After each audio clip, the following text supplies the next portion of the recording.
না মানে আমাকে KKR এর কোনো স্টাফ এসে কমেন্টে একটুখানি প্লিজ যদি কেউ এক্সপ্লেন করে দিয়ে যায় ওদের মধ্যে যে এটা কি ধরনের খেলা হচ্ছে। মানে ফ্যান্সদের ইমোশন নিয়ে এটা ছেলে খেলা হচ্ছে বেসিক্যালি। যখন দেখতে পাচ্ছ যে টিমটা এইভাবে পারফর্ম করছে না, টিমের চেঞ্জেস, ভাই ব্যাটিং লাইন আপটাকে শাফেল করছে এরা। আজিঙ্কা রাহানে খেলতে পারছে না, আম পাবলিকও বুঝতে পারছে যে ওকে দিয়ে ওপেন করালে হচ্ছে না। ও গেম ক্যারিয়ার, ও পাওয়ার প্লেতে স্টার্ট করার প্লেয়ার নয়, তা সত্ত্বেও ওকে রেগুলার খেলানো হচ্ছে। পাওয়ার প্লেতে বল করছে যখন কলকাতা, যখন দুটো ফাস্ট বলার ভালো বল করলো, তার পরের ওভারে স্পিনার টানার কি মানে? যদি একটা বলার পরপর দুটো ওভার না বল করতে পারে তাহলে সে মোমেন্টাম পাবে করতে, উইকেটটা আসবে কোত্থেকে?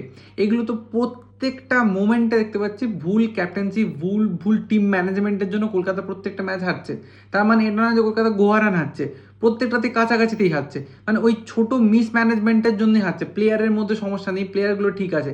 হ্যাঁ, কোনো কোনো প্লেয়ার রোজ খেলবে না এরকম, মানে কেউ কেউ রোজ খেলবে না, স্বাভাবিক এটা।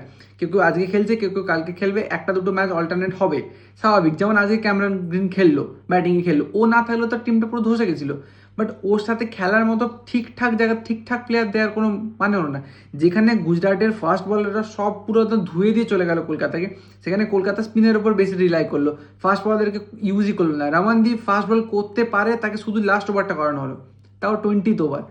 কি ধরনের ম্যানেজমেন্টটা? মানে ওরা কি জানে না কোনখানে কাকে বল করাতে হবে? ক্যামেরন গ্রিন এত ভালো বলার, মুভমেন্ট করতে পারে, এত হাইট তার বেশি, তাকে বল ইউজ করাই হলো না কেন? এইগুলো কি ধরনের ম্যানেজমেন্ট ভাই? আমি বুঝতে পারছি না। মানে কলকাতা ছেলে খেলা করতে নেমেছে। মানে যারা কলকাতা ফ্যান আছো তারা ভাই শিফট হয়ে যাও, কলকাতার আশা বসে থাকো না, আর একটা ম্যাচ জিততে পারবে না ভাবে, হয় না, সিম্পল।